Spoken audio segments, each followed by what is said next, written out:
বন্ধুরা, আসসালামু আলাইকুম। আশা করি ভালো আছেন। আজকে চলে আসছি সেই স্বাধীনতা জাদুঘর। আর সেই স্বাধীনতা জাদুঘরটা হলো যে রমনা পাশেই, সেটার নাম ছিল সরওয়ার্দিন। যেহেতু আমি গেট দিয়ে ঢুকতে দেখি স্বাধীনতা জাদুঘর, তো আজকে যেহেতু স্বাধীনতা জাদুঘরটা চলে আসছে, সেই স্বাধীনতা জাদুঘরটা আসলে অনেক সৌন্দর্য, সেটাই আজকে ঘুরবো আর আমি দেখবো আর আপনাদেরকেও দেখাবো। আর আমার পিছনে দেখতে পাচ্ছেন যে সৌন্দর্য একটি দৃশ্য, তো পুরাটাই ঘুরে। বন্ধুরা, এটি হলো যে স্বাধীনতা জাদুঘরের গেট। গেটের সামনে একটি ব্যানার আছে যে স্বাধীনতা জাদুঘর। তাই আজকে ভিতরে প্রবেশ করব আর সৌন্দর্য দৃশ্যটি দেখব ঘুরে ঘুরে।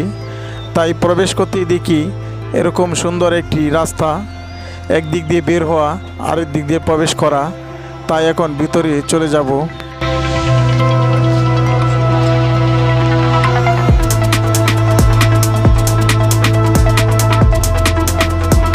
এখানে আসার পরে দিয়ে চোখ পড়ল সেই ঐতিহাসিক স্বাধীনতা, যে বাংলাদেশের পতাকা, যে আমাদের পতাকা, আমাদের গর্ব, তা আমাদের বাংলাদেশ। তো এখানে সৌন্দর্যের জন্য একটি স্থান বানিয়েছেন। আর এখানে আগুন জ্বলছে, যেহেতু এটা গ্যাসের আগুন, এখানে এরকমই সুন্দরের জন্য জ্বালিয়ে রাখা হয়।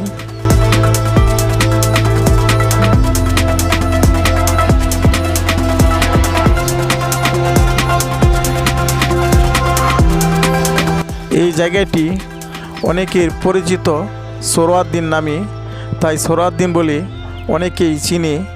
তাই এটার নাম দিয়েছেন স্বাধীনতা জাদুঘর। কারণ এখানে 1971 সালে 7ই মার্চ বঙ্গবন্ধু শেখ মুজিবুর রহমান এখানে ভাষণ দিয়েছিলেন। তাই এটার নাম দেওয়া হয়েছে স্বাধীনতা জাদুঘর।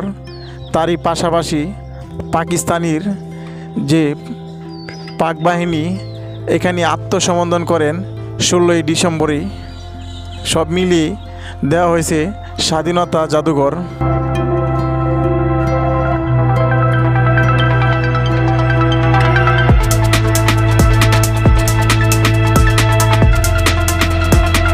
অনেক পর্যটকরা এখানে আসে একটু সময় কাটানোর জন্য, কারণ খোলামেলা মনোরম পরিবেশ, যে গাছগাছালি, প্রাকৃতিক যে সৌন্দর্য।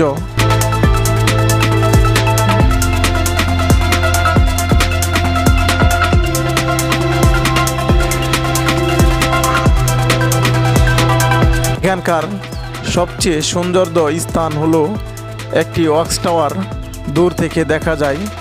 সেই ওয়াচ টাওয়ারটির কাছে যেতে হলে অনেকগুলা সিঁড়ি বেয়ে উঠতে হবে।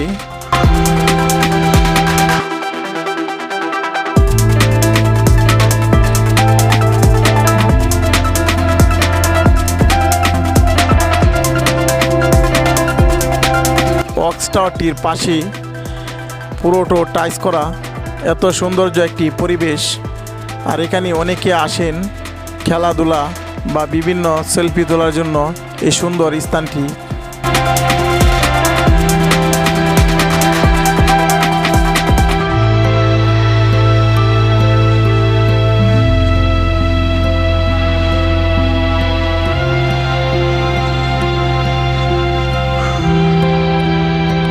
তারই পাশে রয়েছে সৌন্দর্য একটি লেক। লেকের পাশে রয়েছে এরকম জলমল করে সেই পানির পাশে দিয়ে সুন্দর একটি রাস্তা। সেই বিকালবেলার যে সৌন্দর্য দৃশ্যটি, সেটাও এক নজরে দেখে নিব। আর দেখুন, শত শত লোক সেই লেক পেয়ারে বসে একটা আনন্দ বা মুক্ত হাওয়া খাওয়ার জন্য এখানে আসা।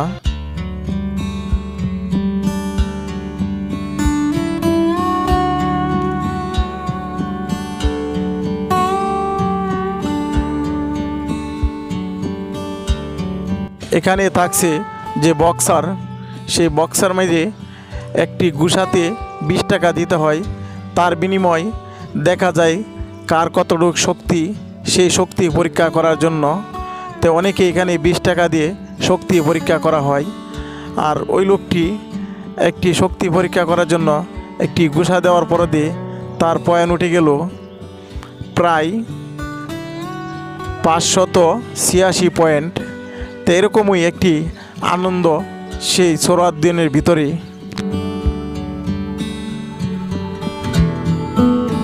সবচেয়ে মজার খেলা হলো সেটি একটি বল দিয়ে 3টি স্পিডের বোতল ফেলতে ফেললে একটি স্পিড দিয়ে দিবে, তাই এক ডিলা দিয়ে 3টি স্পিডের বোতল ফেলিয়ে দিয়ে একটি স্পিড নিয়ে গেলেন সেই ব্যক্তি।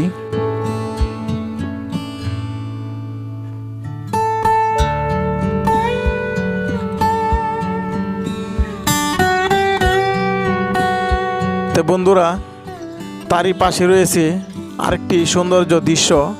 সেটা দেখে মনে হয় যে এখানে অনেকে মাছ ধরা নিয়ে প্রস্তুত। আসলে মাছ ধরা না, তো অনেকে স্পিডের যে খেলাটি, তো মাছ ধরা বসির মতন, যে আগে স্পিডের বোতলটি বন্দি করতে পারবে তার স্পিড হয়ে যাবে।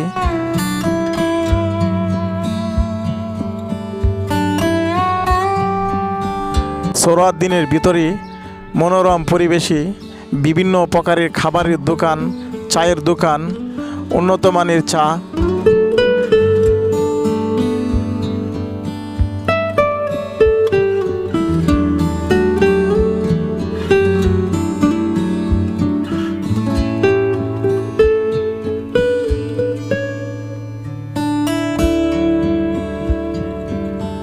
ভিতর দিকে অনেক দোকানপাট, যেখানে সুস্বাদু খাবার এবং আচার, বিভিন্ন প্রকারের খাবার এখান থেকে পাওয়া যায়। তাই এখানে ঘুরতে আসাটাও যেন একটি সৌন্দর্য স্থান।